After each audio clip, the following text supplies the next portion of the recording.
Good evening, folks, and welcome to tonight's edition of Hearth and Hauntings. Tonight, we deal in folklore. Our first story comes from Japan, though its origins are vague and the location is still contested to this day. Without further ado, allow me to present The Tale of Okiku, a story of vengeance.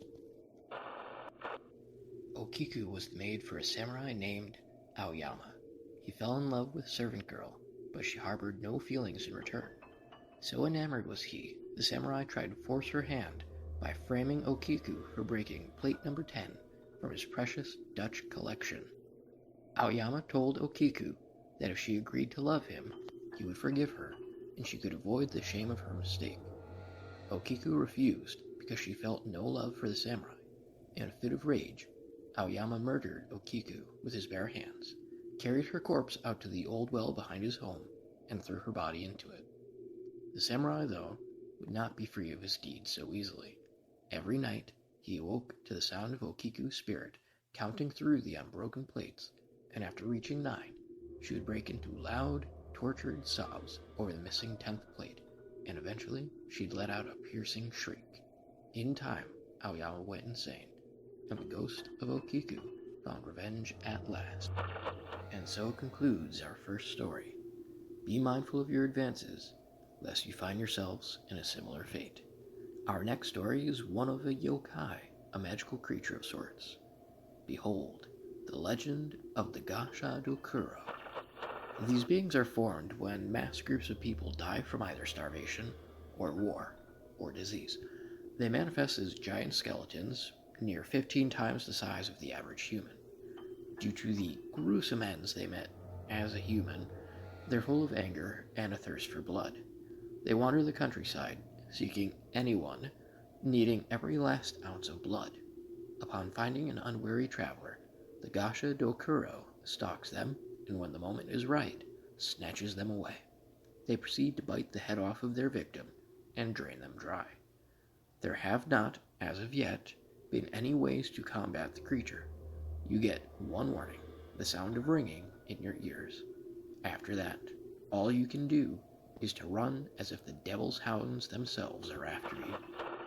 That concludes the tale of the Gasha Dokuro and our first visit with Japanese legends. As you may have picked up, we will be returning here in future videos. That does not, however, conclude this video. I'll give you one last story as a bonus. This is a tale from when I was a kid, and one of my first experiences with camp.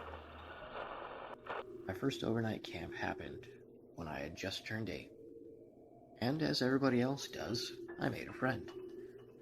His name was Ryan, and like me, he had just turned 8, and this was his first time away from home by himself. The difference between us, though, is that I'd make it home at the end of the program. You see, Ryan told me that he could see death, and also that he'd warned his parents, but they thought he was telling stories.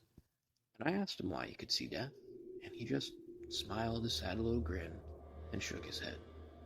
Despite that, Ryan and I were fast friends. Where one was, there was the other. We were inseparable, and on the occasions we weren't attached at the hip, he'd sneak up on me from behind any tree I happened to be near and tap, tap, tap on my shoulder. But on the second to last day, where we met up for breakfast, Ryan wasn't there. And no matter how many trees I passed, there was no tap, tap, tap. The counselors only told us that Ryan had gone home early and immediately changed the subject.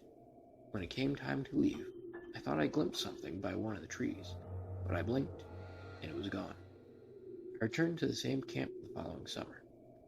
As I stood by one of the trees, there came the familiar staccato of taps on my shoulder. But when I looked, it was the breeze, and nothing more. That summer, there were double the counselors than there had been the year before, and at least 2 per group of 10 kids. When I brought up Ryan with my counselor from the year before, he just set a hand on my shoulder and told me, "Life isn't always kind." His smile broke, and in that moment, I understood. I never learned the whole story, but that was the first time I lost a friend. I never went back after that summer. I insisted on going to other camps or staying home. To this day, I haven't been back or driven past it. I'll leave you here, dear listeners. This will be the end of tonight's edition of Hearth and Hauntings. I don't have a witty or catchy warning to conclude the evening. Thank you for listening, and stay safe out